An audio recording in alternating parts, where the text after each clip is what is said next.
warahmatullahi wabarakatuh. Innal hamdalillah nasta'inuhu wa nastaghfiruhu wa na'udzu billahi min shururi anfusina wa min sayyiati a'malina.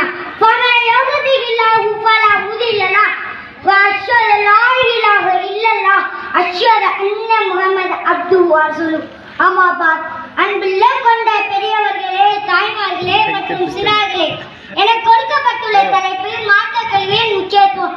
இந்த மார்க்க கல்வி கற்பதற்காக இஸ்லாம் எந்த அளவுக்கு முக்கியத்துவம் தரு இன்று இந்த நேரத்தில் புரிந்து கொள்ள வேண்டும். இறைவன் தன்னுடைய திருக்குர்ஆனில் கூறினார், கற்றவர்களும் கற்காதவர்களும் சமமாக மாட்டார்கள்.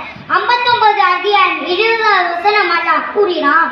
மார்க்கக்கல்வி என்பது இஸ்லாத்தின் அடிப்படையான கல்வியாகும். அல்லாஹ் யாருக்கு இக்கல்வியை நாடுகிறாரோ அவர்கள் நேர்வழியை அடைய செய்வார்கள். யார் ஒருவர் நன்மை ஏவி தீமை தடுப்பாரோ அவர் மார்க்கத்தை கற்றால்தான் அதை செய்ய முடியும். மனிதர்கள் துன்யா கல்விக்கு முக்கியத்துவம் கொடுப்பது போல் மார்க்க கல்விக்கு முக்கியத்துவம் கொடுப்பதில்லை. துன்யா கல்வி என்பது நாம் துன்யாவில் இருக்கிறவரை தான் உதவும். ஆனால் மார்க்க கல்வி என்பது இன்னை மற்றும் மறுமை வாழ்க்கை வரை அது நமக்கு நன்மை தான் நம்ம புரிந்து கொள்ள வேண்டும். நம்ம இப்போ ஸ்கூலுக்கு போகிறோம், வீட்டு படம் செய்யலாம், போன டீச்சர் திட்டுவோம், கண்டா படிப்போம், கரெக்டாக வீட்டு படம் செய்வோம். ஆனால் மார்க்க கல்வி பொறுத்தவரை நம்ம அலட்சியமாக தான் இருக்கும்.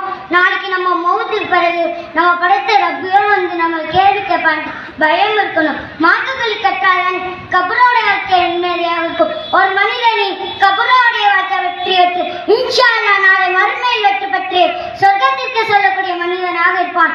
யார் ஒருவர் மார்க்க கல்வி தேடி ஒரு பாதையில் செல்கிறாரோ அவர் அல்லாஹ் அவர்களுக்கு சொர்க்கத்திற்கு செல்லும் பாதையை எளிதாக்கிறார். அதனால் மார்க்க கல்விக்கு பிறருக்கும் கற்றுக் கொடுத்த அல்லாஹ் உங்களை ஜன்னத் ஃபிர்தௌஸில் ஒன்று சேர்ப்பானாக. வாகீர் தவானா அல்ஹம்துலில்லாஹி ரப்பில் ஆலமீன். அஸ்ஸலாமு அலைக்கும் வரஹ்மத்துல்லாஹி வபரகாத்துஹு.